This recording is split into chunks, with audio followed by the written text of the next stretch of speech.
इतना बता दीजिए कि आप है कौन? मैं बताऊंगा।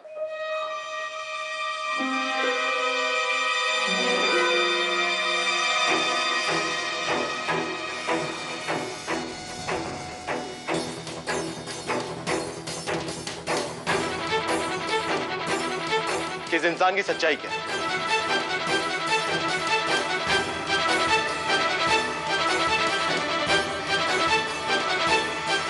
देख क्या रहा है मुझे? मैं तेरा ही काम करने आया हूं यहाँ।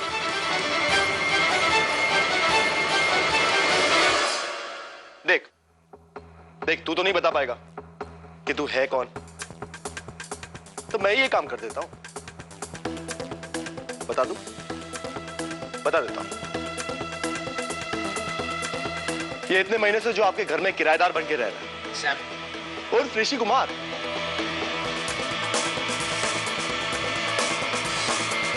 इसका असली नाम है रिकी दीवान।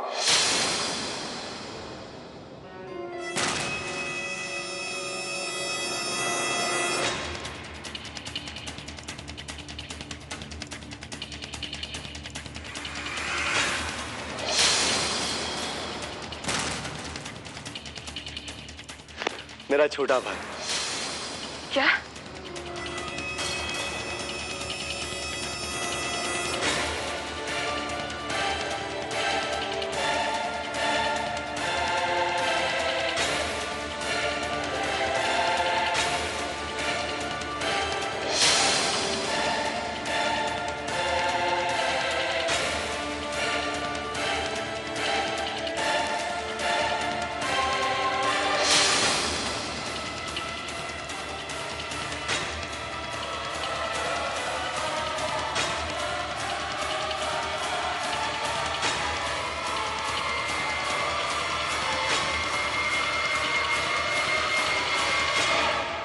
यानी कि दीवान बिल्डर्स का आधा वारिस।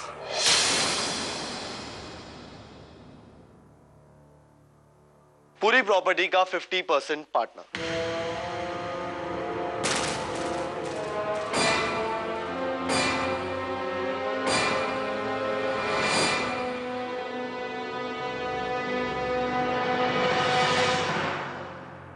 सुनो जी, ये ऋषि भाई साहब भी इतने अमीर है?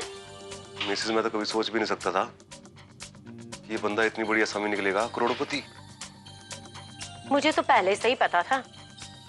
कंजी आंख वाले जैसे होते हैं ना, वैसे दिखते नहीं है। हाँ, करोड़पति। और मैं इंदिरा शर्मा, ये है हमारी माँ,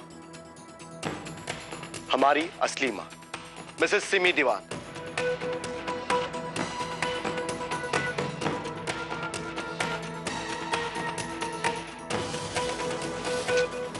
इट्स ओके ब्रदर, मैं आ गया। गले नहीं लगेगा यार, अपनों से मुंह तो मत फेर। इंदिरा जी, आप इतना क्यों चौंक गई? अभी तो आगे मैं बहुत सारी बातें बताने वाला हूं जो आपके किराएदार ने की है। दीवान बिल्डर्स याद है ना आपको? वही फेक रजिस्ट्री जो इसने रातों रात करवाई थी। एग्जैक्टली। जब दीवान बिल्डर्स ही असली में, तो रजिस्ट्री फेक कहां से हुई?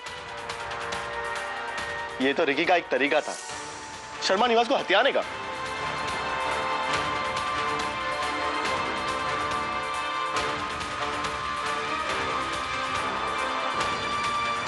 क्या क्या करना पड़ता है एक दीवान को, लेकिन मैं इसके खिलाफ था। मैं तुझे कहा था ना कि यार गरीब लड़की है, पूरे परिवार का खर्चा उठाना पड़ता है, इतनी सारी जिम्मेदारियां इस पे, मत दे इसे धोखा। लेकिन तू मेरी एक बात नहीं सुनता। देख आज क्या हो गया। जब सीधी उंगली से घी नहीं निकला तो तूने उंगली टेढ़ी कर दी। झूठा प्यार का नाटक किया इसके साथ। सैम!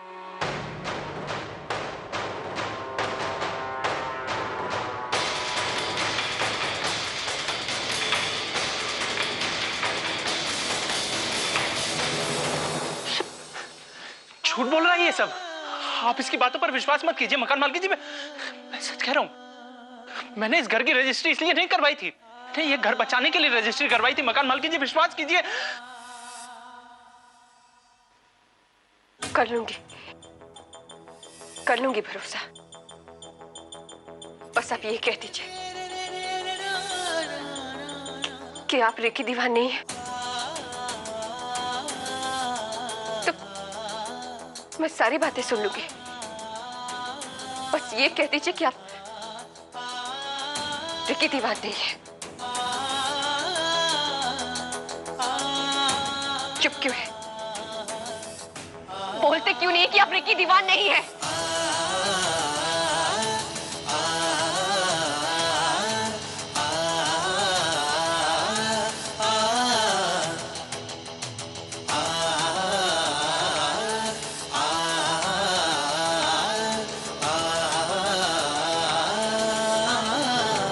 मत चिल्लाइए इंदिरा जी, ये कुछ नहीं बोलेगा। आज तक कहा क्या इसने कुछ?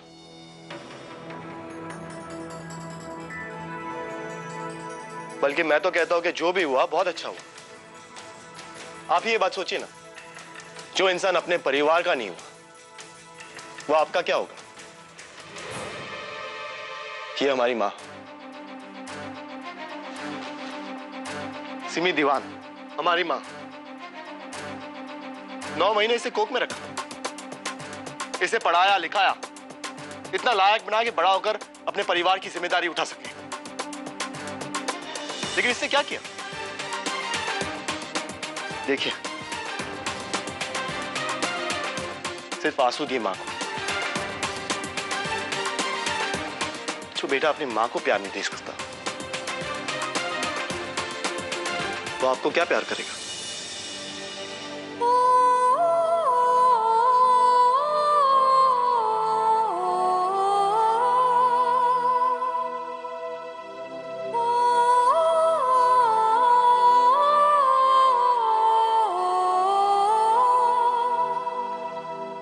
और देखिए, अब मेरे भाई ने जो भी गलतियां की है उसके लिए मैं आपसे हाथ जोड़कर माफी मांगता हूं।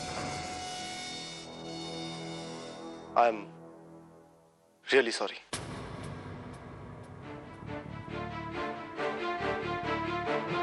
तू खड़ा खड़ा देख क्या रहा है? चल माफी मांग, गलती तूने की है और तू ही माफी मांगेगा। अरे देख क्या रहा है, माफी मांगना। ये सिखाया हमने तुम्हें? दीवान बिल्डर्स का नाम खराब कर तुझे। क्या कर रहे हो? क्या कर रहे हो? छोड़ो, छोड़ो एक दूसरे को। भाई हो तुम दोनों, क्यों लड़ रहे हो आपस में? वो भी अपनी माँ के सामने। मैं मर जाऊंगी लेकिन तुम दोनों को लड़ते हुए नहीं देख सकती। Stop it! ये मत भूलिए कि ये अब भी मेरा घर है। बिल्कुल सही कहा आपने, ये आप ही का घर। लेकिन प्रॉपर्टी को लेके ये इतना जज्बाती हो जाता है कि ये बात भूल जाता है कौन अपने और कौन पराए। Thank you very much.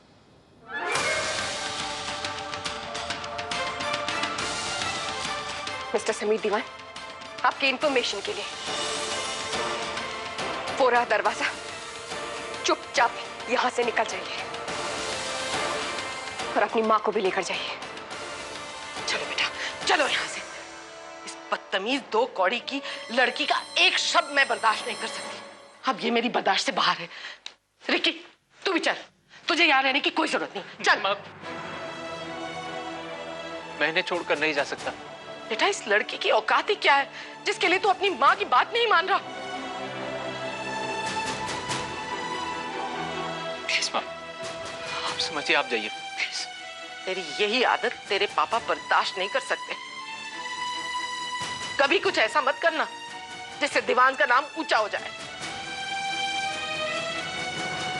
चल बेटा।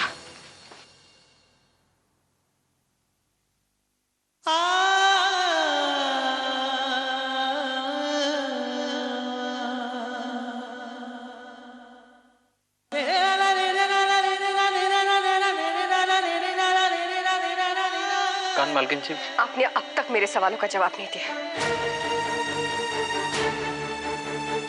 इसी मकसद से आए थे ना? इसी इरादे से आए थे ना मेरे घर पे? मेरी प्रॉपर्टी हाथ आने के लिए?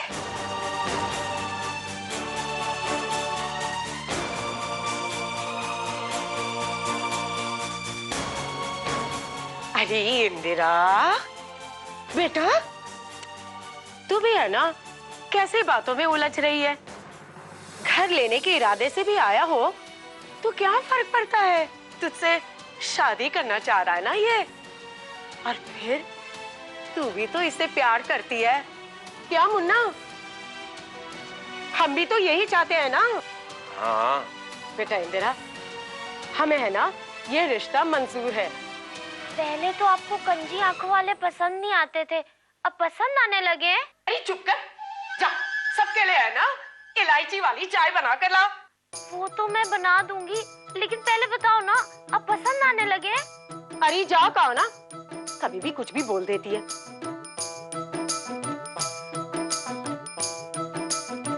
छोटे तो टेंशन मत ले यार। हाँ सब ठीक रहेगा, छोटी मोटी बात है यार। तूने बताया नहीं, तू इतना बड़ा आदमी है, हर इतने पैसे। देख पैसे का तो मेरे को लालच है नहीं, पर इतना खानदानी है तू, दीवान है। मेरे को इतना दुख हो रहा है ना कि तू बरसाती में रह रहा था ऊपर, पर अब ऐसा नहीं चलेगा। हाँ अपना सामान लेके आ और हमारे साथ रह नीचे। हाँ एक परिवार के सदस्य की तरह, ठीक है? फैमिली मेंबर है तो हमारा अब। मुझे तो देखिए पहले से ही पसंद थे। अरे बेटा, अगर मैंने कभी कुछ गलत कह भी दिया तो बेटा ही तो माना है ना, डांट भी लिया तो कौन सा फर्क पड़ गया? हाँ क्यों नहीं है, फैमिली मेंबर है।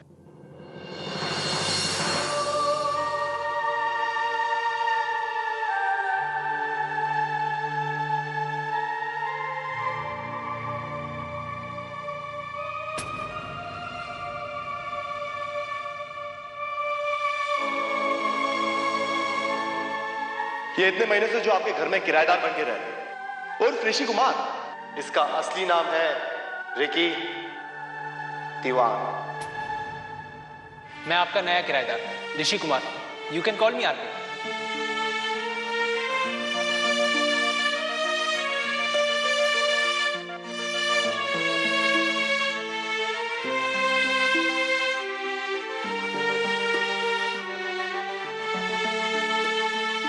रिकी जी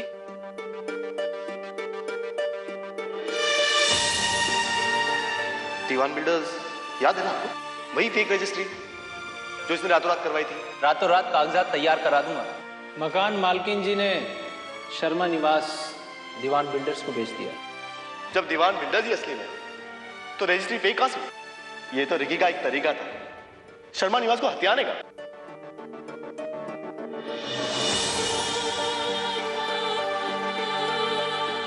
एक्चुअली में ना दीवान बिल्डर्स कोई है ही नहीं। मैंने अपने दोस्त का एड्रेस दिया है, कॉपी जैसे ही वहां पहुंचेगी वो हमें इन्फॉर्म करेगा और कॉपी हमारे हाथ में।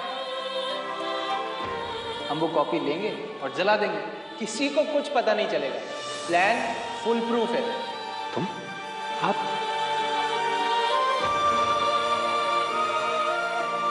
जो इंसान अपने परिवार का नहीं, वो आपका क्या होगा?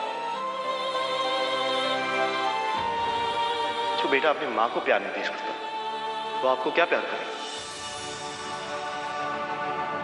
एक जगह ढूंढ रहा था सर छिपाने के लिए, जहां इस नाम इस खानदान से दूर रहकर एक आम इंसान का जीवन जी सकूं।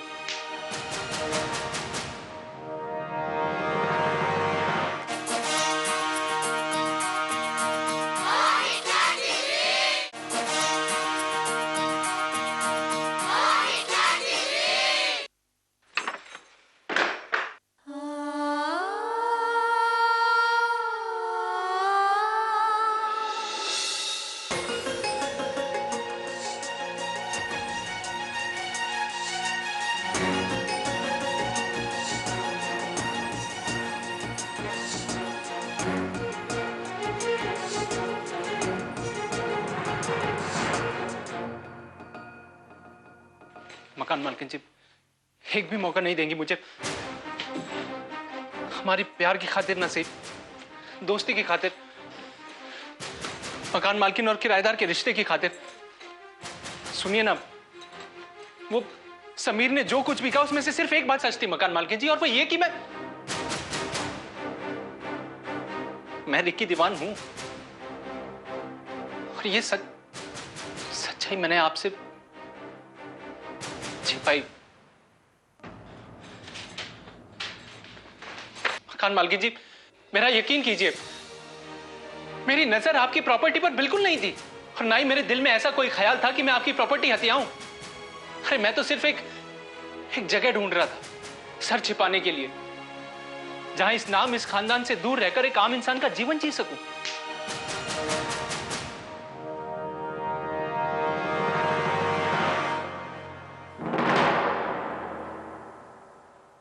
सच कह रहा हूं मकान मालकिन जी, मेरा विश्वास कीजिए, मुझे पहली बार आपके इसी घर में अपनेपन का एहसास हुआ। वो अपनापन जिसके लिए मैं तड़प रहा था, तरस रहा था। जब आपकी मां ने मुझे पहली बार डांटा, मुझे बिल्कुल बुरा नहीं लगा, कतई बुरा नहीं लगा, क्योंकि उनके लिए और आप सबके लिए मैं वही था जो मैं हूं, एक आम इंसान।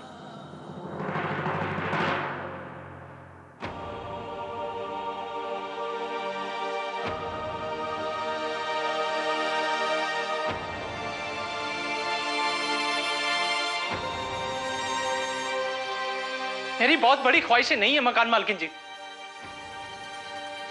और मैं बहुत बड़ा बिल्डर भी नहीं बनना चाहता, और ना ही मुझे अपने मां बाप का बिजनेस फैलाना है, ना ही ढेरों रुपया कमाना है।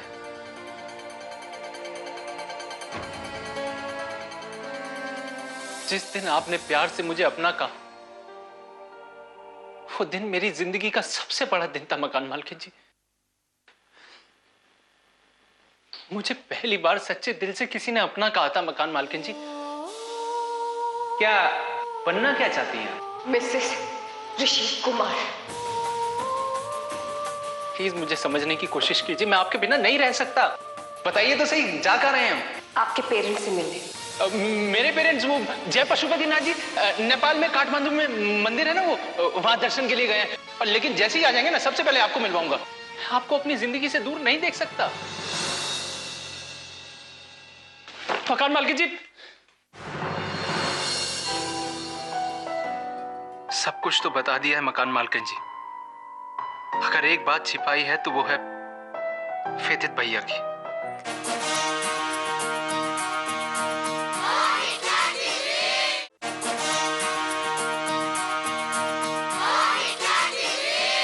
आपको अपनी जिंदगी से दूर होते हुए नहीं देख सकता मकान मालकिन जी।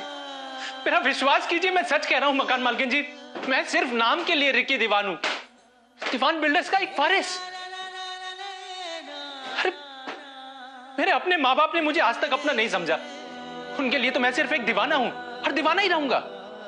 तो समझते हैं कि मैं गलती से उनके खानदान में पैदा हो गया, क्योंकि मैं बचपन से एक आर्टिस्ट बनना चाहता था। लेकिन मेरे डैड का सपना तो समीर ने पूरा किया, इसीलिए वो उनका अपना हो गया, सगा हो गया, और मैं सौतेला, हमेशा के लिए सौतेला। और आज मेरी मां को मेरी चिंता इसलिए हुई क्योंकि दीवान बिल्डर्स का एक बेटा यहां चांदनी चौक की छोटी छोटी गलियों में रह रहा है। मेरी मां की रेपुटेशन का सवाल था, उनकी रेपुटेशन पर बनाई थी। मेरे लिए तो वो उसी दिन पराये हो गए थे मकान मालकिन जी, जिस दिन मेरे डैड ने मेरी ड्राइंग, पेंटिंग्स, कलर्स सब आग के हवाले कर दी। सब खत्म हो गया था उस दिन। पापा प्लीज मेरी ड्राइंग मत जलाओ। पापा प्लीज मेरी पेंटिंग मत जलाओ। प्लीज पापा मेरी पेंटिंग मत जलाओ। मैं सिर्फ 9 साल का था, 9 साल। और बाद में बार बार मुझे यह एहसास कराया कि मैं उनका अपना नहीं, पराया हूं। मेरे साथ ज्यादती की गई ताकि मैं अपने शौक से, अपने चाह से दूर रह सकूं। मुझे पनिश किया गया। एक छोटी सी बॉल की कैच नहीं पकड़ पाया तो मुझे पनिश किया गया।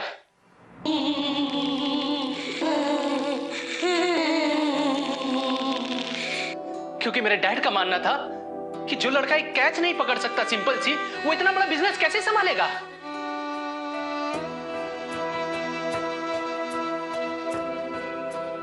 लेकिन ये सच नहीं था मकान मालकिन जी।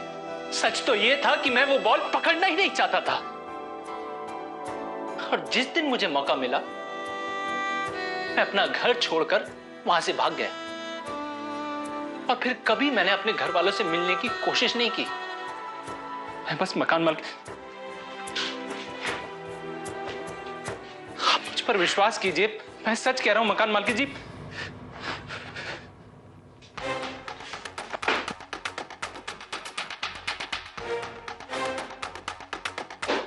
मकान मालिक जी, आपको जो सजा देनी है मुझे दे दीजिए, मुझे मंजूर है। लेकिन प्लीज प्लीज मुझे एक मौका और दीजिए।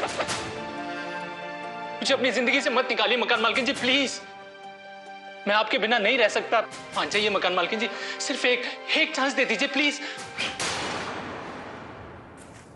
प्लीज मकान मालकिन जी। सब कुछ तो बता दिया है मकान मालकिन जी। अगर एक बात छिपाई है तो वो है फेदित भैया की। लेकिन वो भी मैं आपको बता देने वाला हूं, बहुत जल्द बता दूंगा। और तब भले मैं आपको हमेशा के लिए खो दूं, मुझे कोई गम नहीं।